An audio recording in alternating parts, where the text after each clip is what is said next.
How do you stay motivated? The key to staying motivated is setting goals. And they have to be specific goals that put you at least a little bit outside of your comfort zone.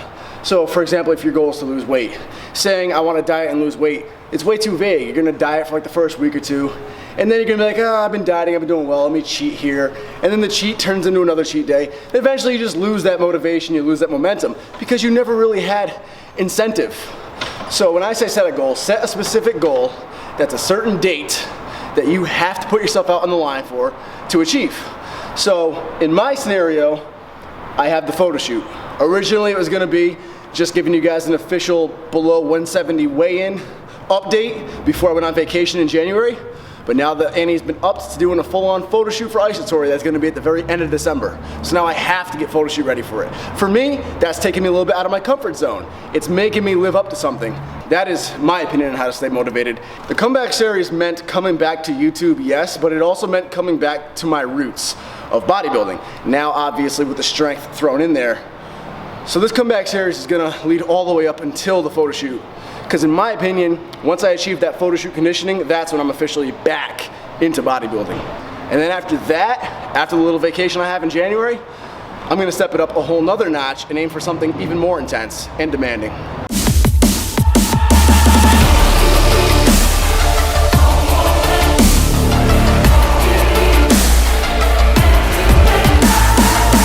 Yes, the name of the account is Wright, W-R-I-G-H-T.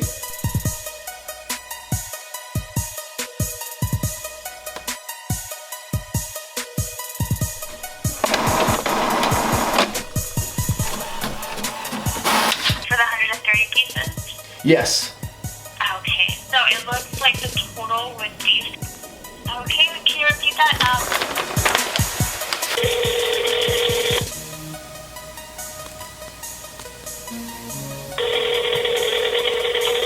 888. All right, thank you.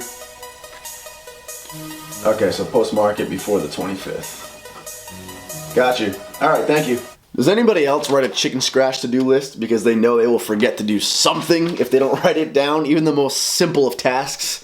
I'm very absent-minded. But I woke up this morning at 11, which is early for me, but I also went to bed early. I went to bed at 1 last night instead of 3 a.m.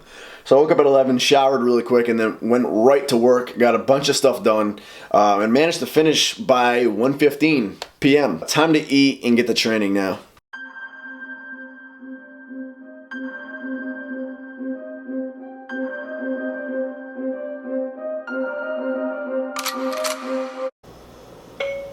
Hey, are you available to work today? Question mark. It will be a fairly quick gym session. Just going to try to get back into some lower body work. Seeing if I have a cameraman available today. If not, we will make do with the tripod. I have to go walk a dog real quick. I'll be good in 30 minutes. All right, perfect! Exclamation point. Thank you! Exclamation point. The key to texting is to text with emphasis and excitement. A lot of exclamation points. All right, cool. We got a cameraman.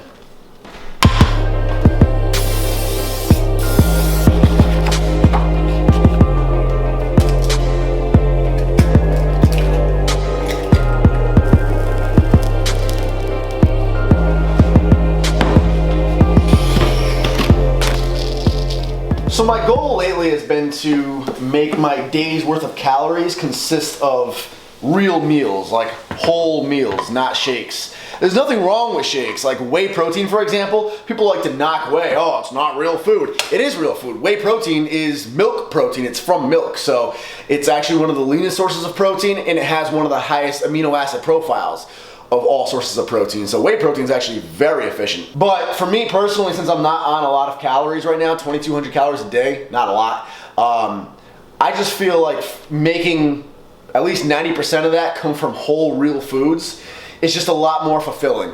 7 full eggs with feta cheese, oatmeal. I'm gonna put a serving of peanut butter in this oatmeal, only a half cup of oats. Oh, speaking of cooking, guys, Ariana in my baking segment is up on Umoro's YouTube channel now. It's pretty cool. We made these like really healthy brownies that are gluten-free because she has celiac disease. So go check it out. I'm gonna put the video in the info box below. In fact, here's a preview of it. Ready? Preview time, go!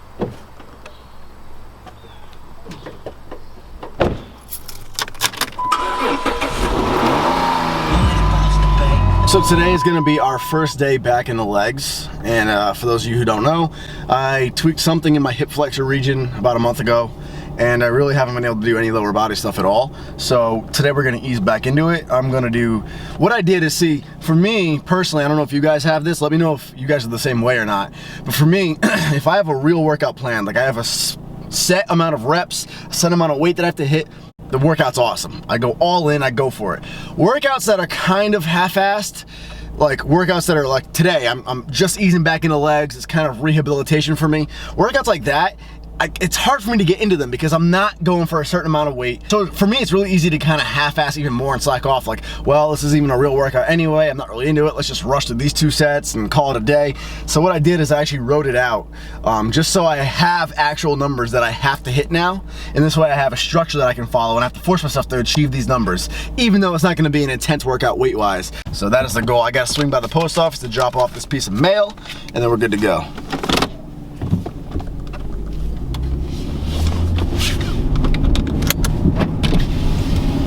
Few stretches that I've been doing to get the hip nice and loose, and it's been working pretty well. It feels good after I do them. Is this stretch, stretching out the whole hip flexor area on the bench. Put one foot in front of you, make sure your hips are nice and square. Brace yourself on this bench, and then you flex your glute, pushing the hip forward. And that'll stretch it a little bit right there. And then if you want even more of a stretch, hold in that same position, you just bring your foot up, stretches the quad, and then flex the glute to push your hip forward. And hold it there, and it feels really good. And it'll also loosen up your quad, because a lot of times tight hips can be from tight quads. And then after that, I'll do the basic ones where I grab onto something that's about chest height, and just do that swinging stretch. Do it this way as well. And I did all my stretching before I even came to the gym, but I'm just showing you guys what I do. That's been helping with the hip rehab. So this is more just for complete rehab sake, get the hip used to the movement again. So just doing 3 sets of 10 with the bar, squats. No weight on it yet. I tried doing weight on it the other day when I did this, and weight hurts still.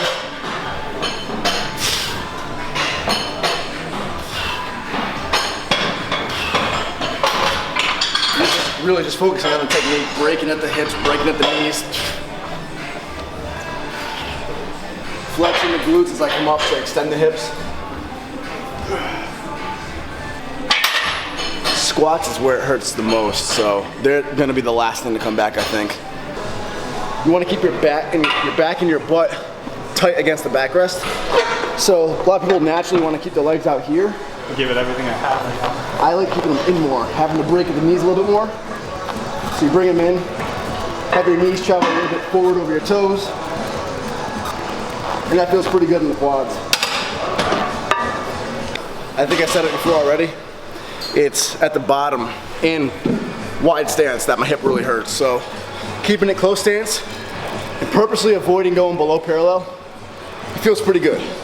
It's enough to at least keep the legs active, make sure we're still training the legs, versus not doing anything and letting the legs shrink. So this will help us ease back into being able to do lower body 100%. Again, we're doing 4 sets of 12 reps, focusing on contracting the legs all the way up and all the way down on this vertical squat machine.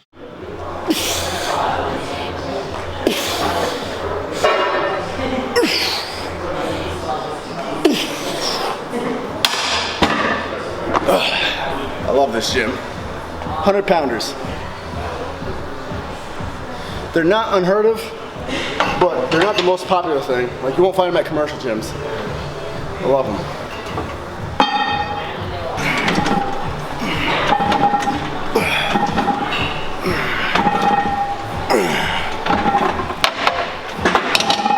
So this one's gonna be 3 sets of 12. Using a wider stance. Now I can't go all the way full wide stance, but wider than I was doing on the hack squat. And we're not going all the way down, of course. But what this is gonna do is allow us to start working the adductors again, allow us to start working the hamstrings into the squatting motion again. Basically start working the muscles a wide stance squat would work, and thus strengthen up that area again, and slowly, acclimate the hip back into being worked again. It's still close enough where it's gonna put a lot of focus on the quads, and again, just focusing on The negative, focusing on contracting the muscle, focus on driving into the heels. Not a lot of crazy weight yet.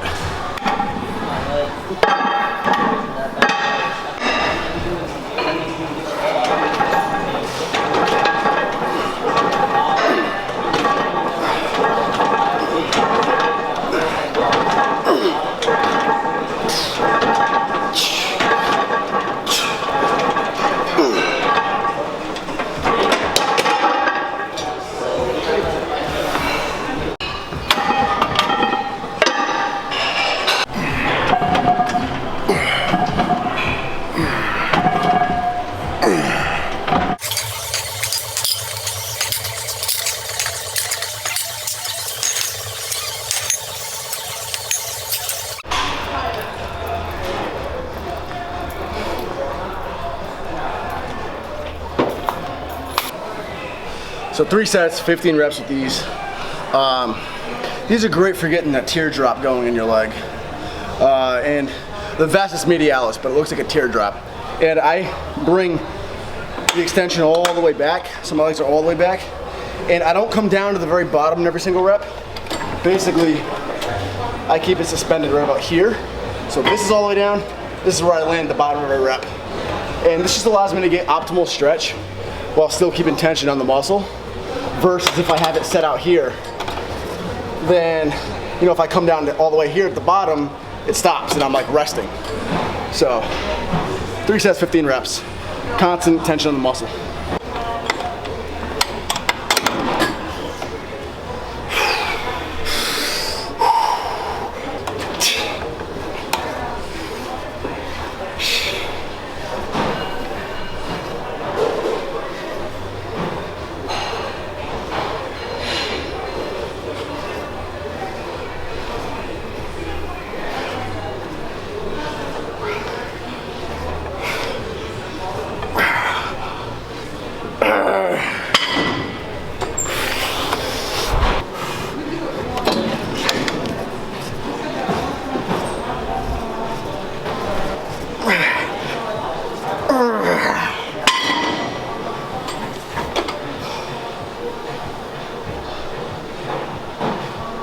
Holy shit. This is the first time I've done these in ages. Ooh, damn dude. That is a totally different feeling than I'm used to. It's a different feeling than squats than anything. Probably because I'm not used to it. Ooh. Oh shit. Holy crap, my legs are like jello right now. Training hamstrings is like training abs. It's never fun. It's always painful. And it's unfortunately very necessary. Last set.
Working hard for this.